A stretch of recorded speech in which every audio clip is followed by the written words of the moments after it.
Water bill వీళ్ళు 20,000 కట్టచ్చు. బిల్లులు చేయలేదు సార్, ఇంత పీడిస్తున్నారు. కానీ అసలు వీడు ఎక్కడ కాంగొచ్చిండో మొదనాశ్రముడు. ఇంకా 2 ఏళ్ళ వరకు ఉన్న ఇంటికి ఊసిపోతావో తెలియదు, ఏం చేస్తారో తెలియదు.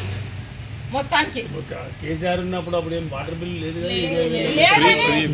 అప్పుడు బిల్లే రాలేదు సార్, మొత్తం ఫ్రీ జీరో బిల్ ఇచ్చారు అప్పుడు. మళ్ళీ ఇప్పుడు ఏదో ఉంది దగ్గరలో మీకు ఆడ ఉంటారా, డాక్టర్ ఉంటారో, నర్స్ ఎవరు ఉంటారు.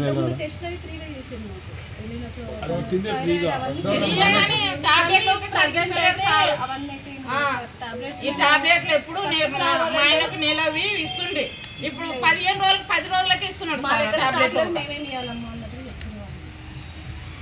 మీరందరూ సపోర్ట్ చేయండి. కారుకు ఏం చేస్తే 10 మందికి చెప్పాలి.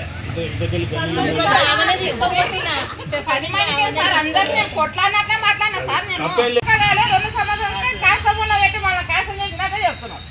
నరకం పెడుతున్నాడు మమ్మల్ని 2 సంవత్సరాలకి. ఆయన అన్నేళ్ళు పరిపాలన చేస్తే ఊక మాకు ఇంత తిప్పలు లేదు సార్. మాకు ఎక్కడున్నాడేమో ఆయన దేవుళ్ళకి మొక్కాలి రావాలని ఒక్కటే అంతే. చీరలు ఇస్తా 10,000 ఇస్తాడు. మరి గ్రూప్ లో ఓటేస్తేనే వచ్చిన ఆయన మేమందరం వేయలేదా? ఎక్కడి నుండి వచ్చిన వాళ్ళే వాళ్ళకి ఇచ్చిండు. తెలంగాణ బిడ్డలకు మాత్రం ఏం వేయలేదు, చిప్ప ఇచ్చిండు. ఒక చేతిలో ఇక్కడ ఓట్లు ఆయనకైతే అదే అమ్మ చిప్ప చేతిలో పెట్టిండు. తెలంగాణ బిడ్డలకు చిప్ప చేతిలో పెట్టిండు. ఎక్కడి నుండి వచ్చిన వాళ్ళకు పట్టు చీరలు ఇచ్చిండు, పట్టు చీరలు ఇచ్చిండు.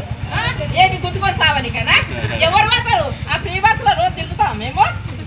ఎన్నడో ఒక రోజు పోతాంటే ఒక్క కాలు మీద నిలబడాలి.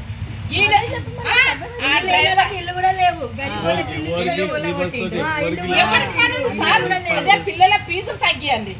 లేని వాళ్ళు ఇప్పుడు వికలాంగులు ఉన్నారు, వాళ్ళకి పెట్టాలి.